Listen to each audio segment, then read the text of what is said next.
नमस्कार, मैं हूं मनोज मानस। हमारे खास बुलेटिन में आपका स्वागत है और हम सबसे पहले बात करेंगे इलेक्शन कमीशन पर राहुल का एटम बम। लेकिन उससे पहले सीधा आपको लिए चलते हैं उत्तर प्रदेश की राजधानी लखनऊ, जहां पर उत्तर प्रदेश कैबिनेट की मीटिंग हुई है और मीटिंग के बाद क्या कुछ निकलकर सामने आया वो हम आपको दिखाते हैं। एक विषय में 1 वर्ष का धन हेतु छात्रवृत्ति प्रदान की जाएगी। यह योजना अभी 3 साल के लिए है। शैक्षणिक वर्ष 2025-26, शैक्षणिक वर्ष 2026-27 और शैक्षणिक वर्ष 2027-28 आगामी वर्षों के लिए जारी करने में हेतु इसमें मार्च 2028 तक नवीनीकरण करना होगा। इस योजना के अंतर्गत प्रति छात्र 38,048 से लेकर 42,076 पाउंड का व्यय आएगा। अंग्रेजी मुद्रा में 38,048 38048 से 42076 यानी 42,076 पाउंड का व्यय आएगा, जिसमें आधा राज्य सरकार प्रति छात्र 19,800 पाउंड यानी लगभग 23 लाख रुपए का वहन करेगी। शेष धनराशि FCDO जो संस्था है यूके द्वारा किया जाएगा। इस योजना में छात्रों के शैक्षणिक शुल्क के साथ परीक्षा शुल्क, शोध शुल्क, एकल छात्र रहने की खर्च हेतु पर्याप्त मासिक भत्ता तथा निवास स्थान से स्वीकृत मार्ग के लिए इकोनॉमी क्लास का वापसी किराया छात्रवृत्ति सम्मिलित होगा। राज्य सरकार और FCDO के माध्यम से MOU के अनुसार उन छात्रों का चयन किया जाएगा। इस योजना के लिए वित्तीय वर्ष 2025-26 में 2 करोड़ रुपयों का प्रावधान किया गया है। इस तरह वो प्रतिभावान गरीब छात्र जो विदेशों की में उच्च स्तर की पढ़ाई से वंचित रह जाते थे, उनको एक अवसर मिलेगा। चयन FCDO और उत्तर प्रदेश सरकार। FCDO का फुल फॉर्म है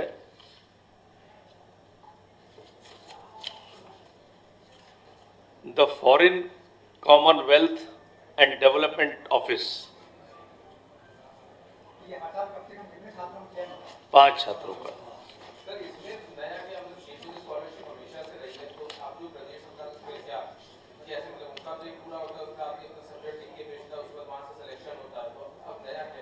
नया ये है कि इसमें उत्तर प्रदेश सरकार और यूके सरकार 5 छात्रों का पूरा खर्चा उठाएगी।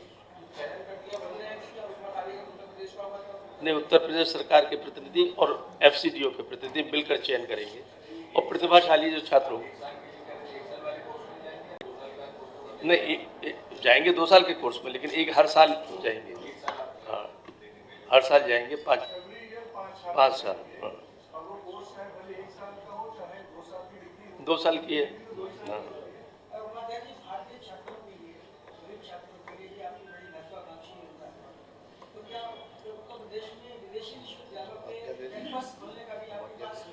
हाँ, ऐसा प्रावधान है जिनको UGC ने अनुमति दे रखी है या उस श्रेणी में है, उनको अवसर दिया जाएगा। कुछ अभी वार्ता चल भी रही है और ऐसा आपको हो सकता है आने वाले जल्दी समय में कोई अच्छा समाचार उत्तर प्रदेश के हायर एजुकेशन के लिए मिले। अब यूके जितना कहेगा उतना ही कर पाएंगे। ये हम लोग तो उनको सहयोग कर रहे हैं, ये उनका प्रस्ताव है। वो उन्होंने 5 किए, हमने 5 हम सहयोग कर रहे हैं। ये है बैठा। अब उनको संख्या बढ़ाने के लिए हम तो नहीं प्रेस कर सकते। और बड़ी अच्छी यूनिवर्सिटीज़ जो वहाँ की, ऐसी नहीं है कि यूनिवर्सिटी ऑफ ऑक्सफोर्ड वगैरह, London school of economics and political science, इस टाइप। क्या? हाँ, London school of economics and political science, university college London, स्कूलों की मरम्मत में university of Cambridge, imperial college of London, Kings college of London, जो technical है वो पूरी तरीके से, Edinburgh university, 25% university of Sussex, की बात हो जाए पूरी बता दें। ये सब बड़ी बड़ी अच्छी। शहरी क्षेत्र में नगर विकास, पंचायती राज ध्यान से, उसमें टेक्निकल है केवल कि जैसे 25% CSR से पैसा हो या फिर विधायक निधि से हो या सांसद निधि से, तो शेष पैसा सरकार दे देगी 75%। तो अभी तक ये था, अगर कोई जैसे विद्यालय अपनी तरफ से 12.5% उसने कंट्रीब्यूट किया, तो 12.5% कंट्रीब्यूट हम करने का कमिटमेंट दे दें। विधायक निधि तो की बाद होती है रिलीज, विधायक निधि का पैसा बाद दिया जाता है। इसमें यह था कि पहले जमा करो तब उसके बाद शासन से मिलेगा। तो हमारा केवल कमिटमेंट हो जाएगा और 50 साल वाली सीमा रिलैक्स कर देगा। डिस्ट्रिक्ट मजिस्ट्रेट अगर जो 50 साल वाली सीमा था, हाँ पुराना 50 साल वाला हो पे बिल्डिंग, उसको सीमा अगर मान लिया उसके पहले बिल्डिंग जर्जर हो गई तो डिस्ट्रिक्ट मजिस्ट्रेट उस सीमा को रिलैक्स कर सकता है। Thank you very much. माननीय राकेश सचान जी जो हैं, दो अपने विषय के ऊपर बात रखेंगे। मेरी असल में एक मीटिंग होम की लगी है, तो इसलिए हम आपसे इजाज़त चाहेंगे और माजरत चाहेंगे। झंडा है, झंडा 12 करोड़ रुपये, शहर 12 करोड़, स्वयं सहायता समूह वाले हैं जी। हाँ हाँ, हाउस बनाने के लिए वो तो पता चल गया, अभी उस बिल का इंतजार करें, आ जाएगा। बिल के बारे में आप बात कर रहे हैं,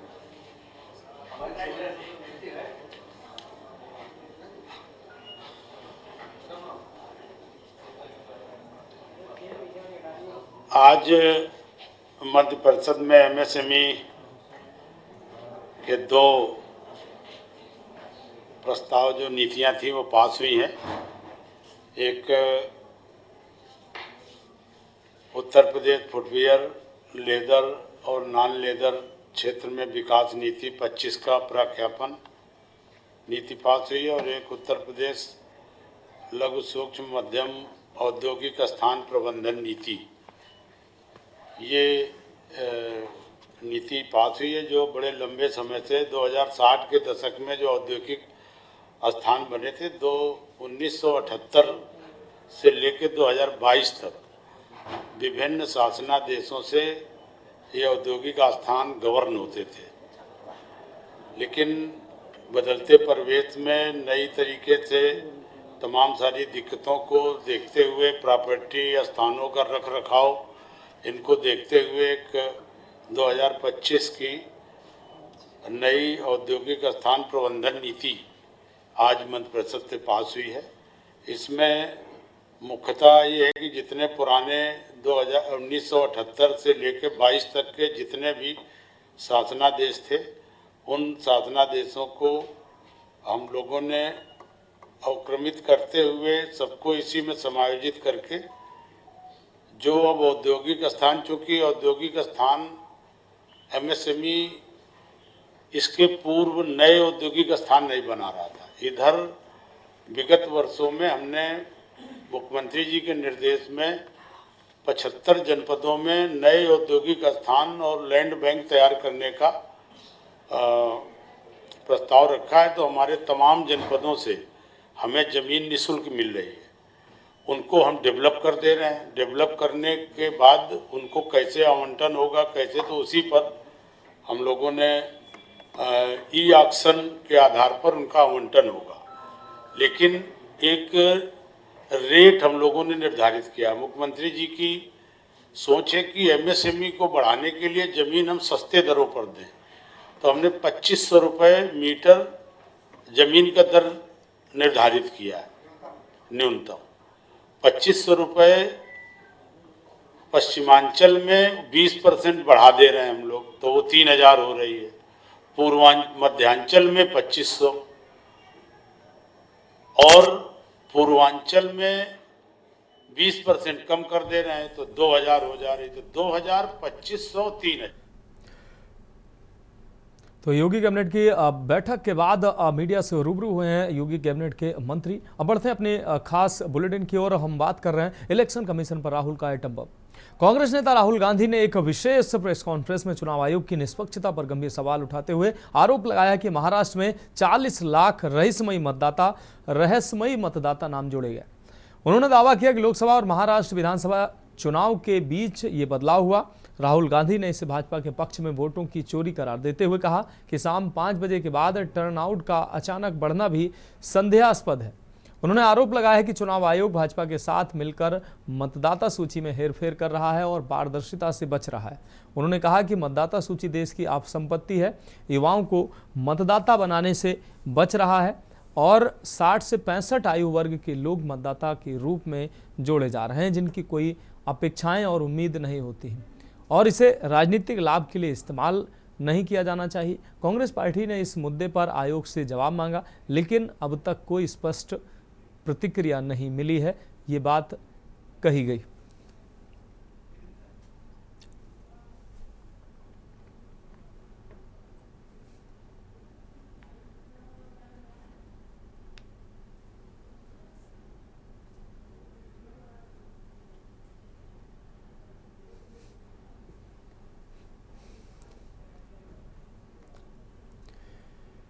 और अब हम बात करेंगे खाई में समाई सीआरपीएफ की बस।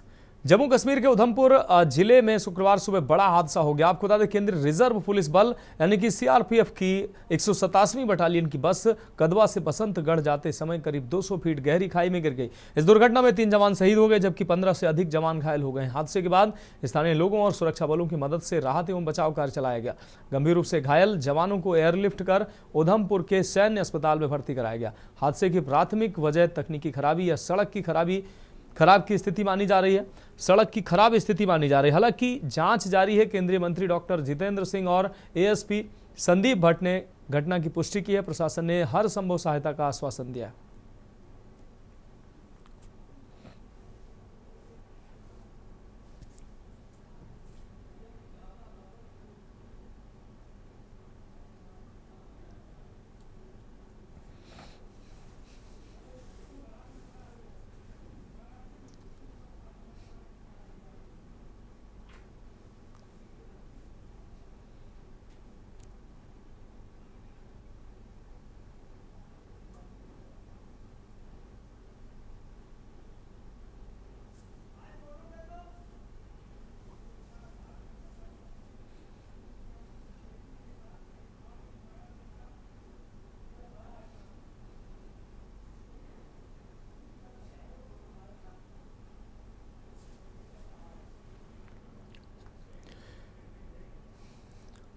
फिलहाल हमारे स्पेशल बुलेटिन में वक्त एक ब्रेक का। ब्रेक के बाद हम बात करेंगे चुनौतियों का पहाड़।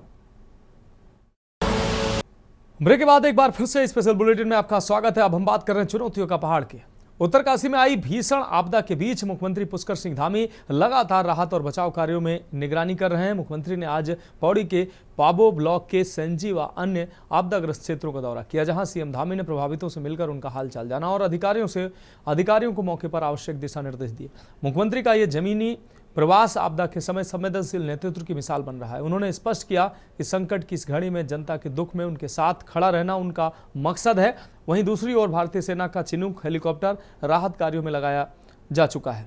अब तक 274 तीर्थयात्रियों को हरसिल और गंगोत्री क्षेत्र से सुरक्षित निकाला गया है, जिनमें गुजरात, महाराष्ट्र, एमपी, यूपी समेत कई राज्यों के लोग शामिल हैं। 135 यात्रियों को उत्तरकाशी और देहरादून पहुंचाया गया है। सरकार, आईटीबीपी, एनडीआरएफ, एसडीआरएफ और सेना के समन्वय से चलाए जा रहे इस हाई लेवल रेस्क्यू ऑपरेशन को मुख्यमंत्री धामी लगातार निर्देशित कर रहे हैं, ताकि जरूरतमंदों तक समय रहते मदद पहुंच सके।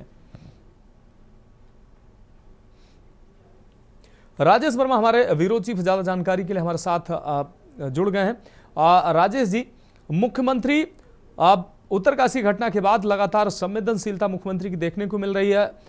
लगातार राहत और बचाव कार्य की निगरानी मुख्यमंत्री स्वयं कर रहे हैं। राहत कार्यों के लिए खुद उन्होंने मोर्चा संभाल रखा है। क्या कुछ अहम अपडेट है इसके लिए? देखिए, आज जो है मुख्यमंत्री का आपदाग्रस्त जितने भी इलाके हैं, इससे पहले जो धराली में हुआ, एलान साहब के अलावा अगर हम बात करते हैं तो कहीं ना कहीं जो पौड़ी में भी एक बड़ी घटना हुई थी, जिसका भी उन्होंने आज जमीनी स्तर पर मुआयना किया और हर संभव मदद देने की बात कही। इसके साथ साथ देखिए, अगर तक की बात करें तो आज मौसम ने भी जो है इस पूरे रेस्क्यू ऑपरेशन में साथ दिया है और साथ के चलते जो है अब तक 300 से ज्यादा जो यात्री वहां पर फंसे हुए थे हरसिल में, उनको सुरक्षित स्थानों तक जो है वो पहुंचाया गया है। चिनूक हेलीकॉप्टर की मदद ली गई है, MI-17 की मदद से उनको देहरादून तक पहुंचाया गया है। तो कई ऐसी परिस्थितियां जो है इस समय पहाड़ पर बनी हुई है, क्योंकि देखिए इस समय की बात करते हैं तो अभी भी जो मेरे पास अपडेट आ रही है तो बारिश वहां पर इस समय हो रही है और बारिश के चलते भी जो राहत एवं बचाव की जो टीमें हैं वो लगातार जो है रेस्क्यू टीमों जो है वो लगातार काम कर रही हैं। ज्यादा से ज्यादा लोगों को सेफ पॉइंट तक पहुंचाने का काम किया जा रहा है और लगातार हम देख रहे हैं कि जो सुबह से जो रसद है, यानी कि जो भोजन का सामान है, पानी की बोतल है, बिस्किट, नमकीन सहित तमाम जो अनाज है वो वहां तक पहुंचाया जा रहा है, क्योंकि रास्ते जो है वो मनोज बंद है, यानी कि जो कनेक्टिविटी है, रोड कनेक्टिविटी है वो टूटी हुई है, जिसको कल देर शाम तक जो है दुरुस्त करने की बात अभी तक कहा जा रहा है, क्योंकि संपर्क जो है वो टूटा हुआ है। लोगों की आवाजाही जो है सिर्फ एक हेलीकॉप्टर के माध्यम से ही की जा रही है। तो आप इससे अंदाजा लगा सकते हैं कि इस समय जो उत्तरकाशी के जो धराशील है वहाँ पर किस तरह का, धराली जो क्षेत्र है वहाँ पर किस तरह का युद्ध स्तर पर इस समय वो अभियान चल रहा होगा। तो ये पूरे ऐसे परिस्थिति है जो इस समय चैलेंज बना हुआ है, चाहे वो रेस्क्यू टीम में हो या सरकार भी हर चीजों की, हर संभव मदद की जो है बात कर रही है। इसके साथ साथ देखिए मुख्यमंत्री जो है अपना कैंप जो है वो वहीं पर स्थापित किए हैं। हर पल पल की रिपोर्ट जो है वो अधिकारियों से ले रहे हैं। तमाम परिस्थितियों से निपटने की जो रणनीति है वो आगे बनाई जा रही है, क्योंकि मौसम भी लगातार बेईमान हो रहा है। मौसम की वजह से रेस्क्यू टीमों में अच्छी खासी जो परेशानी है वो देखने को मिली है। और मनोज, अब ये सबसे राहत की बात थी कि आज जो है मौसम साफ रहा और मौसम साफ के चलते जो है तमाम जो उड़ान जो है जो हेलीकॉप्टर है, चाहे चिनूक हो या MI-17 हो या इसके अलावा जो छोटे हेलीकॉप्टर है उनकी भी उड़ान जो है वो संभव हो पाई है, जिससे ज्यादा से ज्यादा लोगों को जो है वहां से निकाल करके सेफ पॉइंट पर पहुंचाया जा रहा है। लेकिन फिलहाल परिस्थिति विकट है, ज्यादा से ज्यादा लोगों को बचाना है, ज्यादा से ज्यादा लोगों का रेस्क्यू करना है, ये इस समय सरकार की प्रायोरिटी है। और इसी को लेकर के मुख्यमंत्री पुष्कर धामी लगातार जो है तमाम अधिकारियों से पूरी घटनाक्रम का फीडबैक ले रहे हैं। हर परिस्थिति को जो है वो समझ निश्चित रूप से हर परिस्थिति का खुद जायजा मुख्यमंत्री ले रहे हैं। बहुत शुक्रिया राजेश जी इस तमाम जानकारी के लिए। तो मुख्यमंत्री राहत बचाव कार्यों की खुद निगरानी कर रहे हैं, खुद आगे आकर लोगों से मुलाकात भी कर रहे हैं, रेस्क्यू किए हुए लोगों को वो मिल भी रहे हैं और जो ऐसे लोग हैं उनको ढांढस भी मुख्यमंत्री स्वयं बना रहे हैं। और अब हम बात करेंगे पंचायती रण का ऐलान। खबर देहरादून से, जहां राज्य निर्वाचन आयोग ने जारी पंचायत प्रक्रिया को आगे बढ़ाते हुए जिला पंचायत अध्यक्ष और ब्लॉक प्रमुख पद के लिए मतदान कराने की तिथियां तय कर दी हैं और अधिसूचना जारी कर दी है। चुनाव अधिसूचना जारी होने के साथ प्रदेश के 12 जिलों में एक बार फिर आचार संहिता लागू हो गई है। आयोग द्वारा घोषित कार्यक्रम के तहत 11 अगस्त को दिन में 11 से दोपहर 3 बजे तक नामांकन पत्र दाखिल किए जाएंगे। अगले दिन 12 अगस्त को 10 से दोपहर 2 बजे तक मतदान होगा, जबकि सुबह 10 बजे से दोपहर 3 बजे तक का ये समय है और मतगणना समाप्त होने के बाद मतों की गिनती कर परिणाम घोषित किए जाएंगे। आयोग ने जिला पंचायत अध्यक्ष और ब्लॉक प्रमुख पदों का आरक्षण भी तय कर दिया है, जिसमें 42 आपत्तियों के निपटारे के बाद आरक्षण सूची में कोई बदलाव नहीं किया गया है।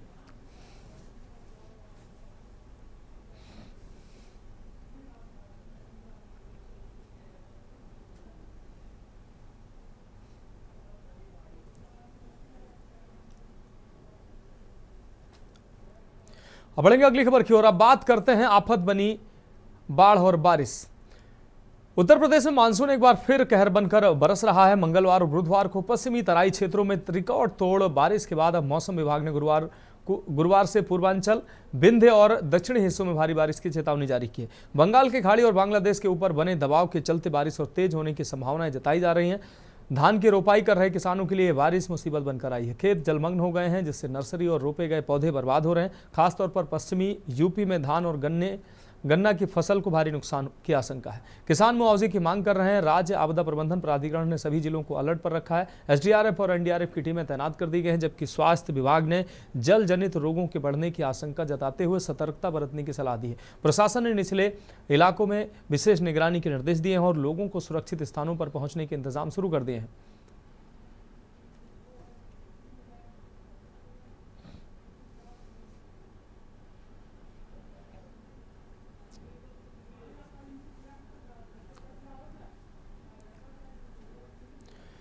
और अब हम बात करेंगे बिना संवाद जनसंवाद। खबर उन्नाव से है, जहां तहसील मुख्यालय स्थित क्षेत्र पंचायत कार्यालय परिसर में आयोजित जनसंवाद दिवस कार्यक्रम ने लोगों की उम्मीदों पर पानी फेरने वाला साबित हुआ है। ये कार्यक्रम समस्याओं और शिकायतों से निजात पाने की उम्मीद लेकर पहुंचने वालों को निराश होकर खाली हाथ लौटने को मजबूर होना पड़ा। न्याय और समाधान की उम्मीद देने वाले मंच को अधिकारियों कर्मचारियों ने तस्वीर खिंचाने का मंच साबित कर दिया और औपचारिकताओं में समेट कर रख दिया।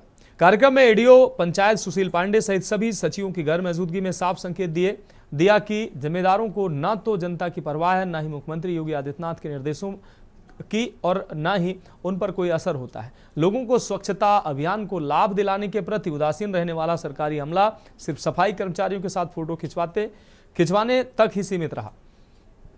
इस खानापूर्ति के परिणाम स्वरूप जन संवाद कार्यक्रम में पहुंचने वाले शिकायतकर्ताओं को मायूसी हाथ लगी है और मायूस होकर लौटना पड़ा। मायूस लोग आयोजन को जन संवाद नहीं बल्कि जन उपेक्षा का प्रतीक बताते हुए मायूस दिखे।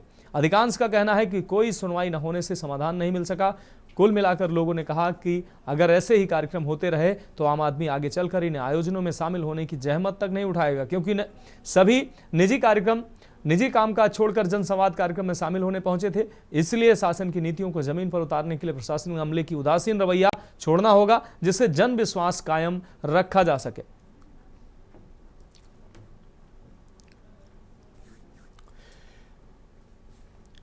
तो फिलहाल हमारे साथ हमारे स्पेशल बुलेटिन में अभी के लिए इतना ही। मुझे दीजिए इजाजत और आप देखते रहिए के न्यूज इंडिया। आप देख रहे हैं के न्यूज, खबरों का